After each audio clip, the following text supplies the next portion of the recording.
vai fazer a prova do Revalida, então se liga nesse vídeo que eu vou trazer algumas dicas para essa prova desse final de semana. A dica de hoje vai ser sobre hipertensão arterial. O que você precisa saber sobre hipertensão arterial na prova do Revalida? O primeiro ponto é a classificação. A classificação mudou. Então você tem que saber que a classificação mudou, como a diretriz é nova, a diretriz agora do final do ano passado, tem tudo para cair hipertensão na prova do Revalida. Então, o primeiro ponto é a classificação. Foi criada uma nova classificação onde foi incluído.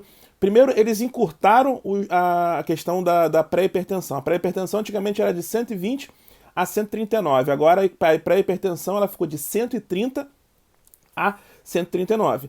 E a pressão que fica de 120 a 129, na verdade nessa janela onde eu tinha antigamente pré-hipertensão, foi considerada a pressão arterial normal. E abaixo disso nós consideramos agora a pressão arterial ótima. Primeiro detalhe, a questão de classificação. Segundo ponto importante, a questão de diagnóstico. Como é que eu faço diagnóstico de hipertensão arterial? Está muito parecido com o da última diretriz. Não tivemos mudanças nesse ponto, mas precisamos saber que existem duas situações onde nós fazemos diagnóstico de hipertensão arterial apenas com uma medida. No paciente de alto risco cardiovascular, então chegou para você um paciente de alto risco cardiovascular. Quem é o paciente de alto risco cardiovascular? Na maioria das vezes nas provas de Revalida é o doente diabético. É o doente diabético. Outros pacientes que são de alto risco cardiovascular, o paciente já tem lesão de órgão-alvo, o paciente tem lesão de órgão-alvo, o paciente tem hipertrofia ventricular esquerda, o paciente tem retinopatia, o paciente já tem algum grau de doença renal crônica, e esse paciente também é de alto risco. Paciente com doença já cardiovascular estabelecida, paciente já teve AVC, paciente já teve um infarto. Então, esses doentes são considerados doentes de alto risco. Então, uma medida acima de 140/90, lembrando que o corte para diagnóstico de hipertensão arterial é 140/90.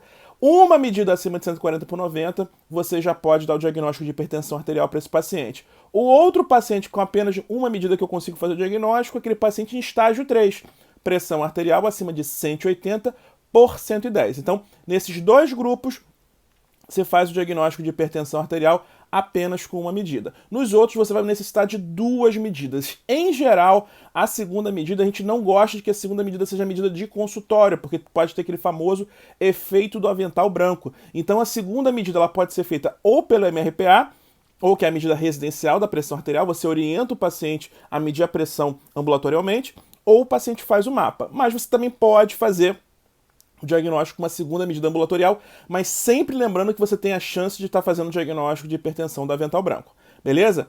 Próximo ponto, tratamento. Esse é o tópico mais cobrado nas provas disparado do ponto de vista de Revalida. Então você tem que saber o tratamento. Quando você vai ler uma questão de Revalida, né, uma questão de hipertensão no Revalida, você vai ter um grande caso clínico, como as provas de Revalida elas cobram, grande caso clínico, você vai procurar algumas palavras-chave. Primeiro ponto, você tem que identificar se o paciente é hipertenso de fato ou não.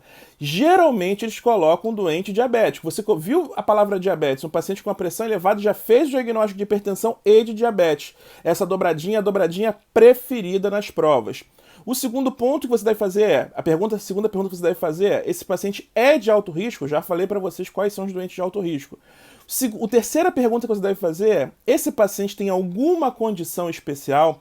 Existem condições especiais que vão apontar para determinadas drogas, determinados medicamentos que você vai selecionar. Por exemplo, diabetes, você viu diabetes, não tem conversa, a droga que você tem que começar é o inibidor da ECA, assim como no doente renal crônico. No doente renal crônico, você vai começar o IECA, porque a gente sabe que o IECA ele vai reduzir a progressão para a doença renal em estágio final. Então, você viu diabetes, viu doença renal crônica, a droga que você vai começar vai ser o inibidor da ECA. Assim como, por exemplo, você identifica um paciente com insuficiência cardíaca ou doença arterial coronariana. É a única situação onde o beta-bloqueador ele vira droga de primeira linha. Então, na insuficiência cardíaca e na doença arterial coronariana, o beta-bloqueador é considerado droga de primeira linha. Sempre lembrando as três drogas de primeira linha, IECA ou BRA, diurético tiazídico e bloqueador de canal de cálcio. Beleza?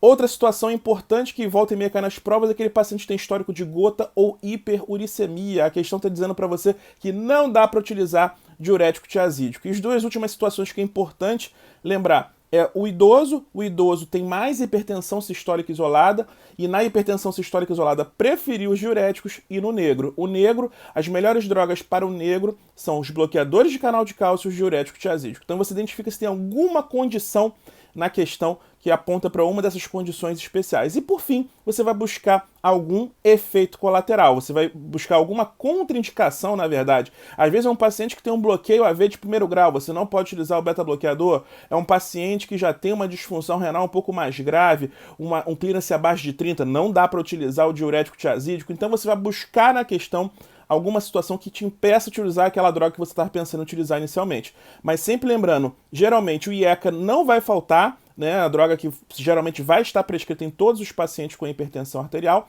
E no paciente de alto risco, em geral, o tratamento sempre vai ter que ser o quê? Combinado com duas drogas. Poucos pacientes vão ser tratados em monoterapia, apenas com uma droga. Qual é o doente que eu vou tratar apenas com uma droga na hipertensão arterial? É o doente em estágio 1, baixo risco, ou aquele paciente que ainda nem é hipertenso, é o pré-hipertenso de alto risco, onde eu defino que eu vou tratar esse paciente. E nos idosos frágeis. No idoso frágil, a gente começa devagar, a gente começa uma droga bem baixinha, vai subindo a dose devagarzinho até chegar na dose alfa. Beleza? São essas dicas para o prova de hipertensão para o Revalida. Se você gostou, marca seus amigos que vão fazer a prova do Revalida. Não esquece de deixar o seu like e compartilha esse vídeo, beleza? Um grande abraço e até amanhã. Amanhã tem um novo vídeo. Tchau, tchau!